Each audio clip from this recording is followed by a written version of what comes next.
People love using this royal we excuse, and I am no scholar, but I can look up a scholarly opinion, so let's do that. Remember when the serpent was in the Garden of Eden, he was like, eat this fruit, you're gonna be like the gods, okay? All right, let's talk about royal we. We discover that Elohim in this verse should actually be read as a plural. When we read Genesis 3:22, where God, speaking not to Adam, Eve, or the serpent, says, behold, the man has become like one of us, in knowing good and evil. Now lest he reach out his hand and take also of the tree of life and eat and live forever.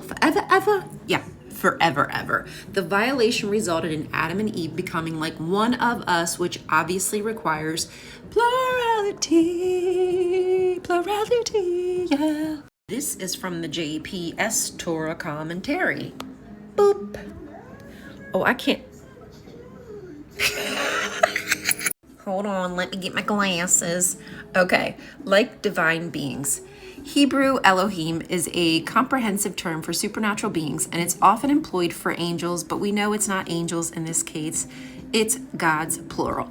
Any possible ambiguity inherent in the use of the same word for God and for divine beings is here removed by the plural form of the verb knows. I'm not even going to attempt to say that. And by the verse 22, one of us.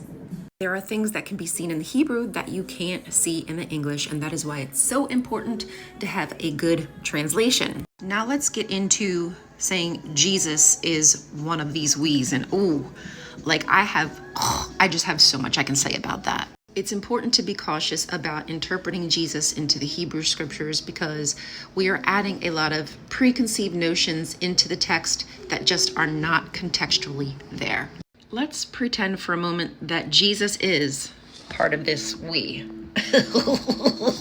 Well, I just love that because, again, that flies in the face of monotheism. No matter how you slice it, we are talking about multiple gods. It's okay for Christians to worship multiple gods, but when we do it, we're idolaters. Excuse me? And to those who say, God didn't have a wife, God didn't need a wife, it clearly states in Genesis, humans were made in the image of multiple gods, male and female. Therefore, presto changeo, goddesses and gods. Hello.